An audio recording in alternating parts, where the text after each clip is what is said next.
नमस्कार, स्वागत है आप सभी का आपके अपने चैनल एस्ट्रोलॉजी लर्नर पर।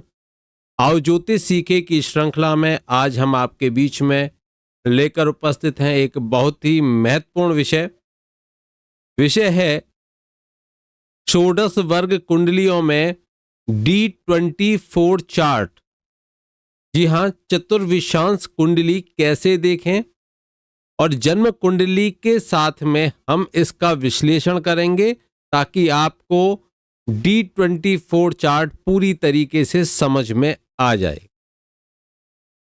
किस लिए इस D24 चार्ट को देखते हैं, क्या इसके यूज हैं और क्यों देखना चाहिए, इसके बारे में इस वीडियो में चर्चा करने वाले हैं। तो पूरे प्रोग्राम को शुरू से अंत तक जरूर देखें, तभी आपको ये पूरा टॉपिक समझ में आएगा।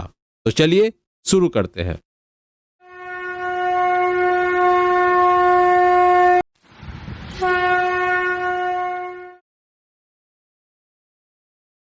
D24 चार्ट आखिर इसका उपयोग होता किस लिए है, सबसे पहले हम बात करते हैं।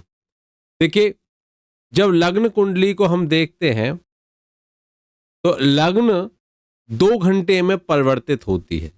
कहने का अर्थ है कि इन 2 घंटों में एक ही लग्न रहेगी। निश्चित है उसमें भाव बदलते नहीं है 2 घंटे तक। जब लग्न एक है, सिंह लग्न में अगर जन्म हुआ तो वो 2 घंटे तक सिंह लग्न ही रहेगी। तब फिर एक ही समय पर इन 2 घंटों में बहुत सारे बच्चों के जन्म होते हैं, तो उनमें कुछ बहुत पढ़ने में बहुत अच्छे हो गए, लेकिन कुछ पढ़ने में सही नहीं होते। कारण क्या है? कारण है कि हम सिर्फ लग्न कुंडली का विश्लेषण करते हैं, षोडश वर्ग कुंडलियों का विश्लेषण नहीं करते। सूक्ष्म विश्लेषण अगर आप जानना चाहोगे तो आपको षोडश वर्ग कुंडलियों का विश्लेषण करना चाहिए। जैसे ग्रह जो राशि स्वामी, उस राशि स्वामी को ना देखकर नक्षत्र स्वामी, उपनक्षत्र स्वामियों को देखें तो सूक्ष्म विश्लेषण होगा। इसी तरीके से षोडश वर्ग कुंडलियों का विश्लेषण वैदिक ज्योतिष में बहुत आवश्यक है। जब तक आप षोडश वर्ग कुंडलियों का विश्लेषण करना नहीं जानते, तब तक आप सही विश्लेषण नहीं कर सकते, सही फलादेश आपका नहीं आ सकता। इसलिए ये बहुत महत्वपूर्ण है। षोडश वर्ग कुंडलियों में आज हम बात कर रहे हैं D24 चार्ट, जिसको चतुर्विशांश कुंडली कहते हैं। इस कुंडली से आपकी शिक्षा देखी जाती है। आप यदि किसी बालक की एजुकेशन के बारे में पूछोगे तो आपको लग्न चार्ट के साथ साथ में D24 चार्ट भी देखना चाहिए। कैसे बनता है, क्या तरीका है बनाने का, इसके बारे में हम चर्चा इसलिए नहीं करेंगे क्योंकि आजकल बहुत सारी एप्लीकेशंस हैं जो आपको ये बनाकर दे देंगे। आपके सामने जन्म कुंडली होगी, उसमें D24 चार्ट भी होगा और उस D24 चार्ट को आपको देखना आना चाहिए। अभी हम इसी की बात करेंगे कि वह कैसे देखें, किस भाव से, हमें क्या नियम है, चतुर्विशांश की जांच करने के क्या नियम होंगे, उनकी बात करेंगे। मानकर चलिए यहां पर यह एक D24 जो उदय हुआ, वह उदय हुआ वृषभ लग्न में। या हम कुछ सूत्रों को समझेंगे, उन सूत्रों के बारे में कुंडली का विश्लेषण भी करेंगे।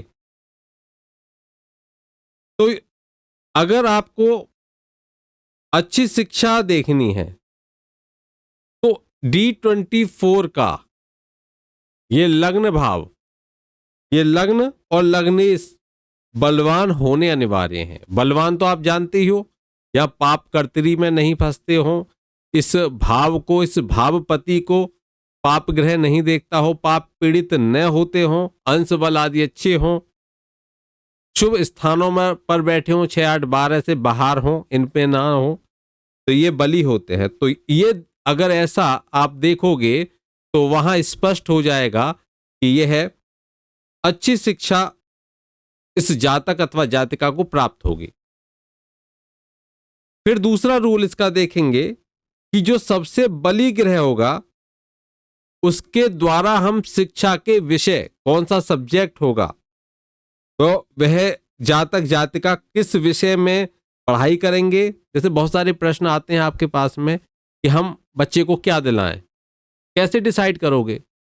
लग्न कुंडली को देखे वहां घूम गए, कैसे डिसाइड करोगे? D24 D24 का जो ग्रह सबसे ज्यादा बलवान होगा उस ग्रह के आधार पर उस विषय को, जिस विषय से संबंधित होगा वही विषय उसका आगे व्यक्ति के उसको अर्जित करेगा, उसको प्राप्त करेगा। और अगर उस ग्रह की या उस ग्रह पर कोई किसी दूसरे ग्रह की दृष्टि युति आ जाए तो उन प्रभावों पर भी विचार किया जाएगा। उसके प्रभाव भी आ जाएंगे, जिसकी मानकर चलिए सबसे बलवान ग्रह शनि हो जाते हैं। शनि हो जाते हैं। अब शनि हो जाते हैं तो शनि कैसी एजुकेशन दिलाते हैं? टेक्निकल एजुकेशन की तरफ लेकर जाते हैं। वहीं इनके ऊपर अगर राहु की दृष्टि हो जाए तो राहु की दृष्टि होने का अर्थ क्या है? मान के चलिए सबसे ज्यादा बलवान है, सपोज दैट ये सबसे ज्यादा बलवान है और इनके ऊपर राहु, राहु क्या है? मैथ में अच्छा करते हैं, तो इस तरह की एजुकेशन में लेकर जाएंगे। स्पष्ट है? चलिए आगे हम बात करेंगे। यहां तक ये रूल हमने समझ लिया। फिर आगे बात करेंगे कि यदि कुंडली में कोई भी ग्रह बली नहीं है, सब कमजोर है, उस स्थिति में जो ग्रह लग्न या लग्नेश को प्रभावित करता है, लग्न इस D24 के लग्न या लग्नेश को प्रभावित करे, कोई भी ग्रह लग्न या लग्नेश को प्रभावित करता है तो वही शिक्षा के विषय को निर्धारित करता है। उसी के आधार पर शिक्षा का विषय डिसाइड होता है। आगे रूल है कि कुंडली में शुभ ग्रह गैर तकनीकी शिक्षा प्रदान करते हैं, नॉन टेक्निकल एजुकेशन प्रोवाइड कराते हैं। शुभ ग्रह जितने होंगे कुंडली के वह क्या कराएंगे? गैर तकनीकी शिक्षा प्रदान कराएंगे। और पाप ग्रह तकनीकी शिक्षा प्रदान कराते हैं, टेक्निकल एजुकेशन। जो भी पाप ग्रह है वो क्या कराएंगे? टेक्निकल एजुकेशन प्रोवाइड कराएंगे, टेक्निकल एजुकेशन सेक्टर में भेजेंगे। वहीं जो शुभ ग्रह हैं, अच्छे ग्रह प्लेनेट्स हैं, वो क्या कराएंगे? वो नॉन टेक्निकल फील्ड में लेकर जाएंगे, एजुकेशन का नॉन टेक्निकल फील्ड होगा। और यदि दोनों के मिलते जुलते प्रभाव देखने को मिल गए तो उसका अर्थ है कि मिली जुली एजुकेशन होगी, टेक्निकल भी होगी, नॉन टेक्निकल भी होगी। और इस ग्रह के द्वारा जो ग्रहित राशि होगी, अर्थात जिस राशि में वह बलवान ग्रह होगा, वह सर्वाधिक महत्वपूर्ण होती है।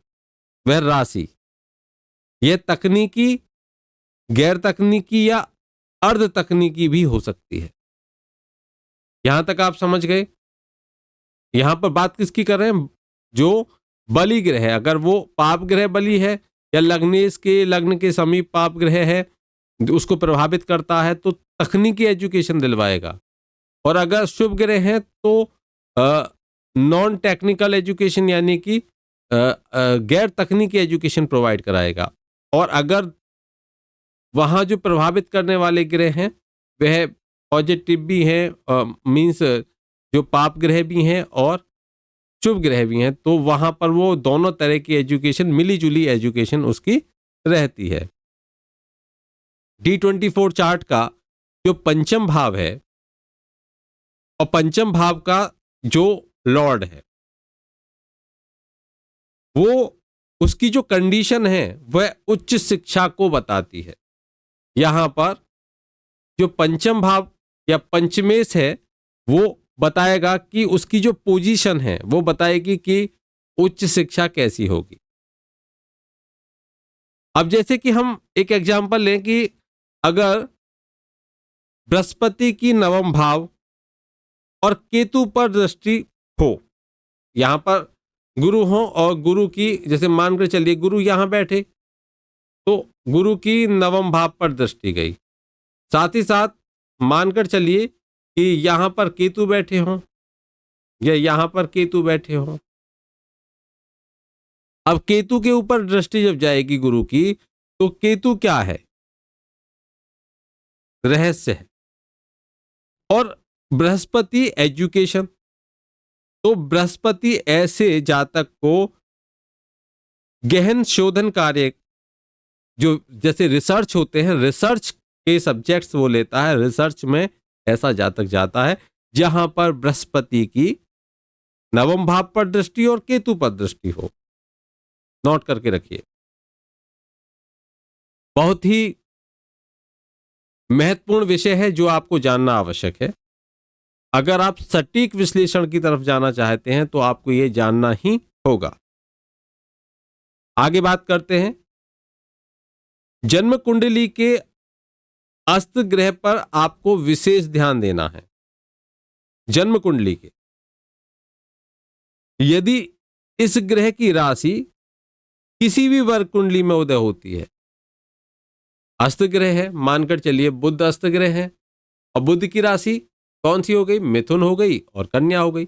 अब किसी भी वर्ग कुंडली में अगर वो उदित हो जाए, मतलब पहले नंबर पर वो निकल कर आए, लग्न बनकर आए, उदित का अर्थ है लग्न बनकर वह आए किसी भी उसमें, तो आपको क्या ध्यान देना है? अगर उदय होकर आती है तो वह उस वर्ग कुंडली के जो कारक तत्व हैं जिसके लिए वो वर्ग कुंडली देखी जाती है, उस कारक तत्व को नष्ट कर देती है। वो नष्ट हो जाते हैं, उसका फिर कोई फल नहीं निकलता। एजुकेशन के लिए है तो फिर अब एजुकेशन के बारे में वो कुछ बताएगी ही नहीं।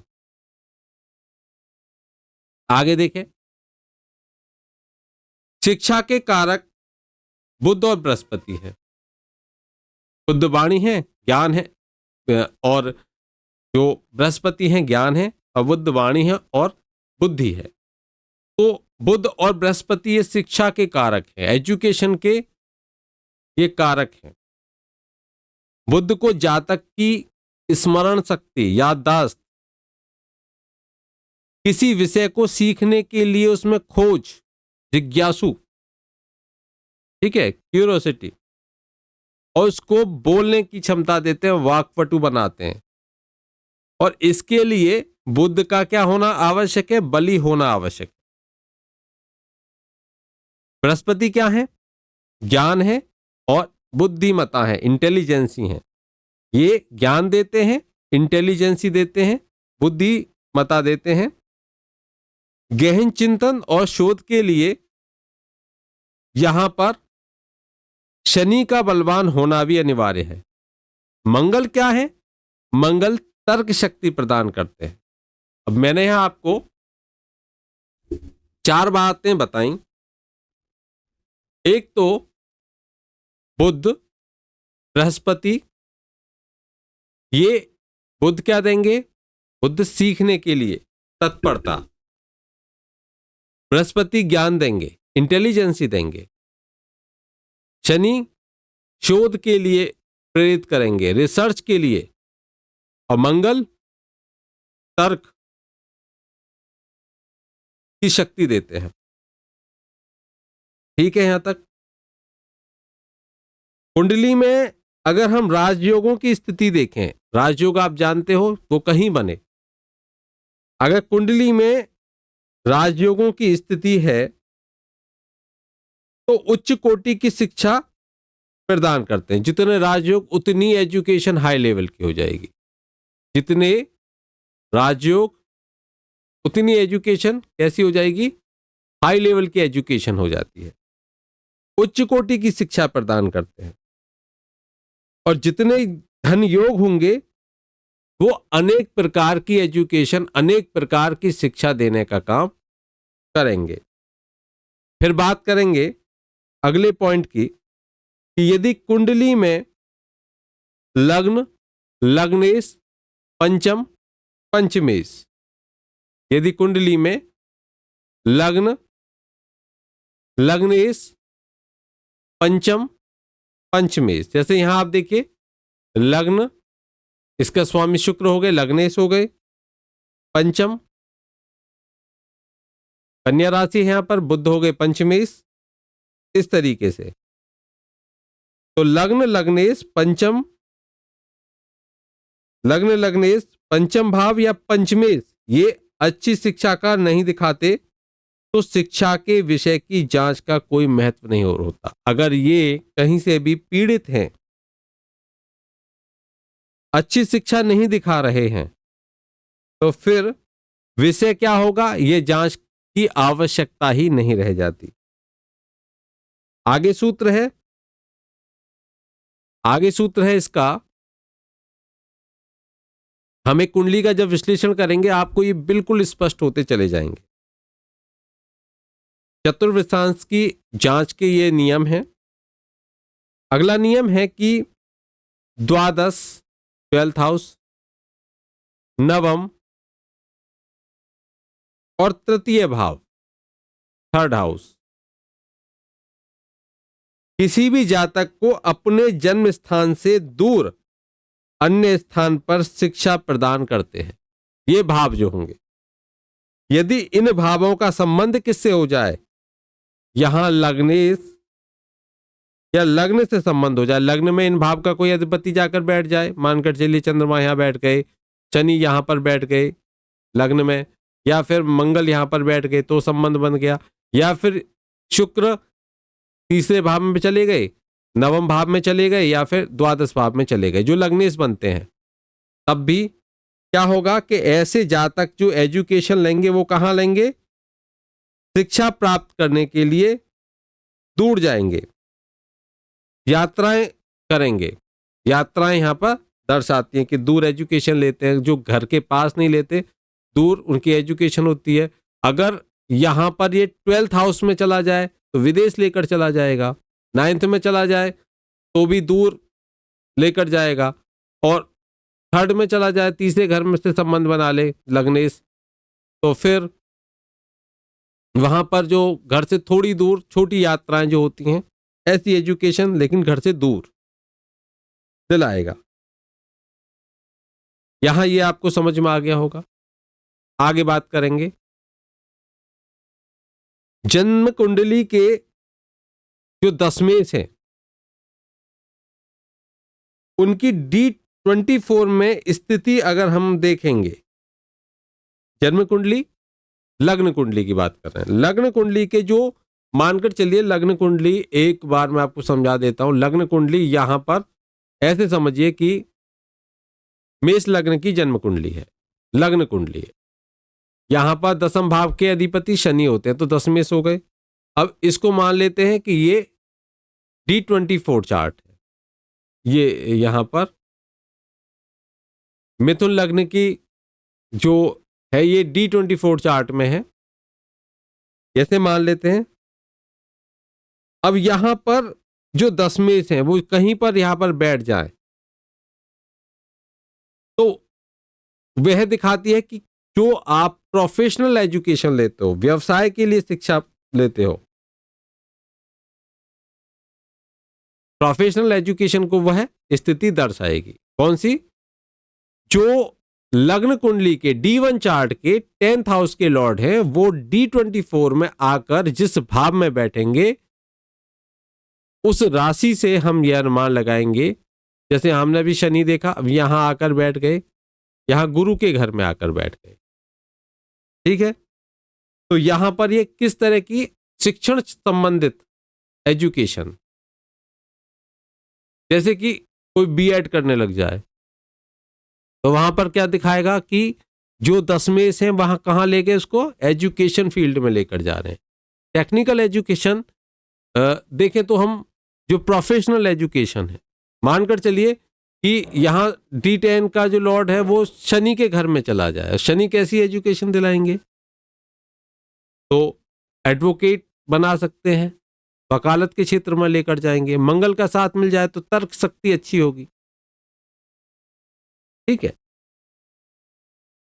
अगला सूत्र देखें कि लग्न में अगर राहु या केतु आ जाए, लग्न में राहु या केतु आ जाए, या पंचम भाव में राहु केतु अक्ष की स्थिति हो और इन पर कोई शुभ ग्रह की युति दृष्टि अगर न हो तो ये औपचारिक शिक्षा प्रदान नहीं करती। ये नेगेटिव है। जैसे कि यहाँ राहु बैठ जाए किसी के, यहाँ केतु बैठ जाए, अक्ष होता है ना इनका, राहु यहाँ बैठ जाए, केतु यहाँ बैठ जाए, ऐसी कोई कंडीशन अगर बनती है D24 चार्ट में, कोई भी कंडीशन, और ध्यान क्या रखना है, शुभ ग्रह जैसे बृहस्पति हो गए, बुध हो गए, चंद्रमा हो गए, शुक्र हो गए, इनकी दृष्टि इनके ऊपर न पड़े, कोई दृष्टि या युति नहीं होती हो, ना साथ बैठे ना देखें, तो औपचारिक शिक्षा प्रदान नहीं करती। औपचारिक शिक्षा कौन सी होती है कि जो हम स्कूलों में पढ़ते हैं वो शिक्षा नहीं मिल पाती, घर में कितना ही ज्ञान ले ले लेकिन वो शिक्षा उसको नहीं मिलेगी। और ये निश्चित रूप से तब होता है जब राहु की दशा जातक की उस उम्र में आए जब वो एजुकेशन लेता है, जैसे कि 5-6 साल से शुरू होकर 30 साल तक जा रही है, 18 साल के बीच में पड़ेगी, 5 वर्ष से 18 साल इसके बीच में पड़े राहु की, 18 साल के लिए तो चलेगी।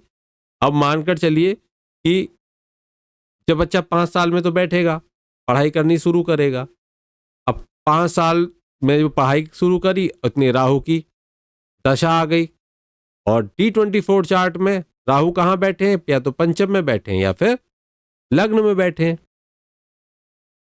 तो 18 साल तो 23 साल तक का बच्चा, 23 साल हो जाएंगी उसे, तो फिर वो एजुकेशन कहाँ से ले पाएगा, उसकी शिक्षा ऐसी ही रह जाएगी, क्योंकि यह समय स्कूल जाने की जो प्रारंभिक समय होता है यह होता है, और यहां पर यह उसकी शिक्षा को क्या करेगा, रोक देगा। औपचारिक शिक्षा में यह बंधक के रूप में कार्य करता है। यहां हमने ये समझा कि कैसे हम D24 चार्ट का जो फलादेश है वह कर सकते हैं। अब हम यहां पर समझेंगे, एक जन्म कुंडली को देखेंगे और उसका विश्लेषण करेंगे। यहां जन्म पत्रिका का अगर हम ये विश्लेषण करें तो यहां पर आप देख पा रहे होंगे कि ये नाम K3 कुंडली 3 यहां पर रखा, दिनांक 15 जनवरी 1952 की जन्मतिथि, समय 20:10 के आसपास यहाँ पर यह इनका जन्म समय रहा, यानी कि रात्रि के 8:10 हम मानकर चलें ये समय रहा। स्थान इनका बनारस वाराणसी उत्तर प्रदेश में इनका जन्म हुआ, और यहाँ पर अब हम देखेंगे कि इन्होंने क्या शिक्षा ली और कैसे D24 यहाँ पर अपना प्रभाव दिखाता है। तो चलिए सबसे पहले हम लग्न कुंडली की तरफ बढ़ते हैं। यहाँ लग्न कुंडली हमने देख ली है, लग्न कुंडली को आप देख लीजिए, ये लग्न कुंडली की स्थिति है। इसके बाद अब हम चलेंगे D24 की तरफ। देखिए D24 चार्ट को ध्यान से देखिए, यहां मकर लग्न का उदय हुआ। अब लग्नेश D24 के कौन हो जाते हैं, शनि। ये शनि लग्नेश कहां जाकर बैठ गए, 12th हाउस में। अभी हम बात कर रहे थे इसी की कि लग्नेश कहां पहुंच गए, 12th हाउस में। किसके साथ बैठ गए, शुक्र के साथ। अब शुक्र किस भाव के, D24 के 10th हाउस के लॉर्ड। और साथ ही साथ आपने जन्म पत्रिका देखी तो जन्म पत्रिका में स्पष्ट रूप से क्या दिखा कि शुक्र क्या दिखे कि दशमेश हैं। शुक्र क्या है, दशमेश। एक बार मैं फिर से दिखा देता। ये लग्न कुंडली है, D1 चार्ट है, ठीक है। D1 चार्ट को आप ध्यान से देखिए। D1 चार्ट में 10th हाउस ये हो गया दसम भाव। दसम भाव के स्वामी कौन हो गए, जो शुक्र की ये राशि है, शुक्र की राशि है, और इस भाव के स्वामी कौन हो गए? इस भाव के स्वामी हो गए हैं यहाँ पर शुक्र, वृषभ राशि। ठीक है। अब अगर हम देखें D24 को, D24 में देखिए आप, यहां पर दसम भाव के स्वामी कहां चले गए? 12th हाउस में, चतुर्विशांश कुंडली या 10th हाउस में यहां पर चले गए। साथ में यहां कौन है? शनि। शनि कौन है यहाँ के? D24 के लग्नेश हैं। शनि लग्नेश हैं। अब लग्नेश कहां पहुंच गए? शुक्र जो प्रतिनिधित्व करते हैं, ये मेडिसिन का भी प्रतिनिधित्व करते हैं, वहीं जो शनि है वह कहां चले गए हैं? वह चले गए 12th हाउस में। सूर्य यहां पर देखें अष्टम भाव के अधिपति होते हैं, जो कहां बैठ गए हैं? सप्तम भाव में बैठ गए हैं, और सप्तम भाव से ये लग्न को देखते हैं। अष्टम भाव के अधिपति सप्तम में बैठकर लग्न को देख रहे हैं। लग्नेश हमने देख लिया द्वादश भाव में, शुक्र 7 और केंद्र, यहां पर देखिए केंद्र, एक केंद्र के और एक त्रिकोण भाव के मालिक होकर ये यहां पर बैठे हैं। तो यह है जो लग्नेश हैं वह क्या स्थिति में आ चुके हैं? एक अच्छी स्थिति में है, और किसके साथ में है? शुक्र के साथ में है। शुक्र यहां पर राजयोग को दर्शाते हैं। शुक्र एक योग कारक ग्रह हैं, जिनके साथ में जो लग्नेश शनि है वह द्वादश भाव में बैठ गए हैं। अच्छी स्थिति द्वादश की बन गई है, और द्वादश भाव के अधिपति यहाँ कौन होते हैं? यहाँ 9 नंबर लिखा हुआ है। इसका अर्थ है गुरु बृहस्पति। बृहस्पति छठे भाव में बैठकर क्या देख रहे हैं? देखिए छठा भाव किसका होता है? हम नॉर्मली देखते हैं तो रोग ऋण शत्रु का होता है। अब एजुकेशन भी, क्योंकि यहाँ पर जो लगने से वह कहाँ बैठ गए? 12th हाउस में, हॉस्पिटल के भाव में बैठ गए। अभी हॉस्पिटल का भाव समझिए आप इसको, यहाँ बैठ गए तो एजुकेशन किसकी लेंगे? विदेश में एजुकेशन लेंगे, और एजुकेशन का फील्ड क्या होगा वो आगे हम चर्चा करेंगे। वैसे आप समझते जा रहे हो कि हम क्या बताने वाले हैं। अब गुरु की दृष्टि जो अपने द्वादश भाव पर है, तो ये अपने ही भाव को देख रहे हैं, और यहाँ पर जो त्रिकोण भाव के अधिपति हैं, केंद्र भाव के अधिपति शुक्र हैं और लग्नेश हैं, यहाँ पर इनके साथ में युति बना रहे हैं, इनके साथ में युति बना रहे हैं, और यह एक इसका एक राजयोग का भी ये निर्माण कर रहे हैं। तो ये दिखाता है कि विदेशी भूमि पर, ऐसे जातक विदेश में जाएंगे और विदेशी भूमि पर शिक्षा ग्रहण करेंगे। पंचम भाव को देखें तो पंचम भाव खाली है। पंचम भाव पर यहां पर एकादश भाव में बैठे मंगल अपने ही राशि में बैठे हुए हैं, तो मंगल यहां पर बलवान हो चुके हैं। सर्वाधिक बलवान मंगल ही हैं यहाँ पर, क्योंकि अब अच्छे स्थान पर, लाभ स्थान में, और अपने ही भाव में बैठे हुए हैं, और दूसरे भाव को जो पंचम भाव को, जो कि शुक्र का भाव है, उस भाव को भी देख रहे हैं। और ये एजुकेशन का भाव भी, हमने कहा था कि पंचम और नवम ये एजुकेशन के हैं भाव, जहां से हम जो एजुकेशन देखते हैं, हाई लेवल की एजुकेशन देखते हैं। प्राइमरी एजुकेशन हम 4th से देखते हैं, चौथे भाव से। पंचम भाव से जो बड़ी एजुकेशन होती है, उच्च स्तर की एजुकेशन होती है, उच्च स्तरीय शिक्षा होती है, उसको हम पंचम भाव से देखते हैं। तो यहाँ पर मंगल इसको देख रहे हैं, मंगल तर्क शक्ति देते हैं, तो मंगल कहाँ ले जाएंगे? इनको एक अच्छी शिक्षा देने का कार्य करेंगे। मंगल बलवान है, तो इनको कहाँ ले जाते हैं? इनको इंजीनियरिंग के क्षेत्र में लेकर जाते हैं। तो यह इंजीनियरिंग के क्षेत्र में जाएंगे।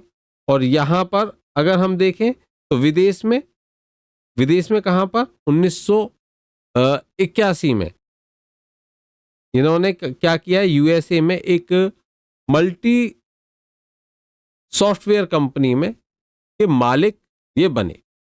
ये जो जन्म कुंडली है, यहां से हमने देख लिया कि इंजीनियरिंग के एजुकेशन का कैसे इनका ये बना है। अगर हम यहीं पर इसको, एक और मेथड है जिससे हम इसको देख सकते हैं। जैसे यहां पर ये हमारा कौन सा है? D24, चार्ट है, इसको यहाँ पर हम समझ चुके हैं। जो दूसरा मेथड है वो कैसे देखेंगे उसके बारे में हम आगे कभी विस्तार से बताएंगे। लेकिन यहाँ हमने देखा कि विदेश में, यहाँ हमें स्पष्ट दिखा कि विदेश में एजुकेशन है, ये हमें 12th हाउस ने बता दिया। एजुकेशन का जो फील्ड टेक्निकल फील्ड है, क्योंकि यहाँ टेक्निकल फील्ड है और यहाँ मंगल उच्च होते हैं और ये पाप ग्रह है। तो मैंने बताया था पाप ग्रह कर देखें, पाप ग्रह बलवान हो तो टेक्निकल एजुकेशन में व्यक्ति जाता है। तो यहाँ मंगल पंचम भाव उच्च शिक्षा को देख रहे हैं, शिक्षा कहाँ लगने, कहाँ जा रहे हैं, विदेश में। तो यहाँ पर इस तरीके से हम इनका देखते हैं, इस तरीके से हम इनका फलादेश करते हैं। आशा करता हूं आपको D24 चार्ट बहुत अच्छे से समझ में आ गया होगा, कैसे देखते हैं कैसे नहीं देखते। आगे और भी विश्लेषण करेंगे, जब आपकी जन्म पत्रिकाओं का विश्लेषण होगा तब आपको और स्पष्ट हो जाएगा। तो आज के लिए इतना ही, फिर मिलते हैं एक नए विषय के साथ में। तब तक के लिए जय श्री कृष्णा, राधे राधे। हंसते रहिए, मुस्कुराते रहिए।